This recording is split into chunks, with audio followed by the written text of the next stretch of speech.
നമസ്കാരം, JB ജംഗ്ഷനിലേക്ക് സ്വാഗതം. കഴിഞ്ഞ ദിവസം നമ്മുടെ അതിഥി കമലായിരുന്നു. ജെന്റിൽമാൻ സംവിധായകനായ കമലുമായിട്ടുള്ള സംഭാഷണം വർത്തമാനം ഈ എപ്പിസോഡിലും തുടരുകയാണ്.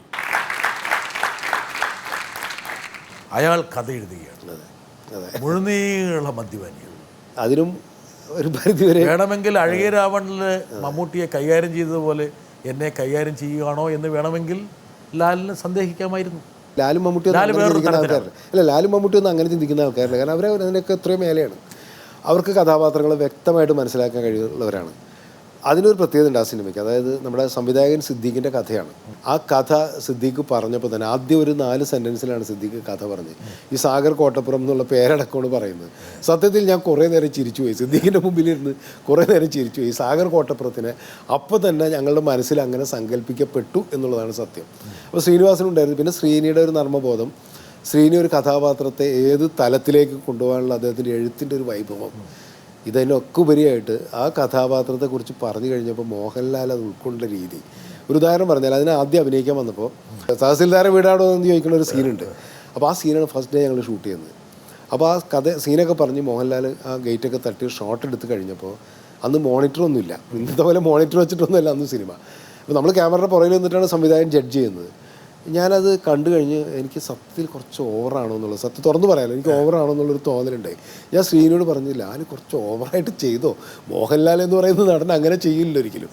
അപ്പോൾ ഞാനത് ലാലിനോട് കമ്മ്യൂണിക്കേറ്റ് ചെയ്തില്ല. ലാൽ എങ്ങനെ കമലിന് അങ്ങനെ തോന്നിയോ, നമുക്ക് വേണമെങ്കിൽ ഒന്നുകൂടി എടുക്കാം. ഞാൻ പറഞ്ഞു വീണ്ടും എടുക്കണ്ട, ലാലിന് ഈ ക്യാരക്ടറിന് ഇങ്ങനെയാണ് കൺസീവ് ചെയ്തിരിക്കണമെങ്കിൽ ഇത് ഓക്കെ ആയിരിക്കും, എൻ്റെ വരെ ആയിരിക്കണം എന്നുള്ളതാണ്. അപ്പോൾ ലാല് പറഞ്ഞു, എൻ്റെ മനസ്സിൽ ഈ ക്യാരക്ടർ ഇങ്ങനെയാണ് കയറിയത്, എനിക്ക് ഇങ്ങനെ ചെയ്യുന്നതാണ് സൗകര്യം, കംഫർട്ടബിൾ ആവുക.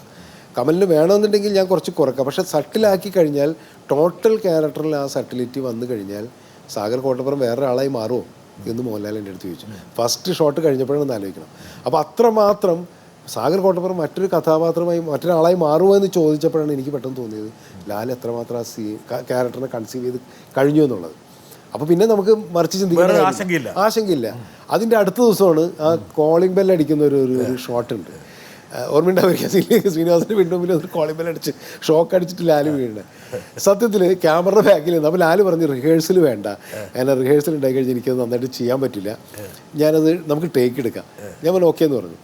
ഞാൻ സ്റ്റാർട്ട് പറഞ്ഞ് ആക്ഷൻ പറഞ്ഞിട്ടില്ല. ലാല് ഈ കോളിംഗ് ബെൽ അടിച്ചിട്ടൊരു വീഴ്ച വീണിട്ട് ഞാൻ കട്ട് പറയാൻ വേണ്ടി മറന്നുപോയി. അപ്പോൾ ലാലിങ്ങനെ വീണ് കഴിഞ്ഞിട്ട് കിടപ്പ് കിടന്നിട്ട് ഞാൻ ചിരിച്ചിട്ട് കട്ട് പറയാൻ പറ്റാത്തതുകൊണ്ട് കട്ട് പറഞ്ഞില്ല എന്ന് ലാലിന് മനസ്സിലാക്കിയപ്പോൾ അവിടെ കിടന്നുകൊണ്ട് ലാല് വീണ്ടും ഒരു കുടച്ച്. അതാണ് തിയേറ്ററിൽ ഭയങ്കര ചിരി ഉണ്ടാക്കിയത്. അപ്പോൾ അതാണ് ലാൽ എന്ന് പറയുന്ന ഒരു ആക്ടറുടെ ആ പ്രസൻസ് ഓഫ് മൈൻഡ്, ഒരു ആക്ടറുടെ അത് ഇവർക്കൊക്കെ ഉള്ളൊരു കഴിവാണ്. അതാണ് നമ്മൾ എപ്പോഴും പറയുന്നത്, നമ്മളെ മലയാള സിനിമയിലെ നടന്മാരുടെ ഏറ്റവും വലിയ ഒരുപക്ഷെ മറ്റു ഭാഷയിലുള്ളവർക്കില്ലാത്ത ഒരു പ്രത്യേകത എന്ന് പറഞ്ഞ് മലയാള സിനിമയിലെ ആക്ടേഴ്സിനെ കുറിച്ച് നമ്മൾ പറയുന്ന ഒരു മൊമെൻ്റാണ് ഞാൻ പറയുന്നത്. അങ്ങനെ ഒരുപാട് അനുഭവങ്ങളുണ്ട് നമുക്ക് ഓർക്കാനായിട്ട്.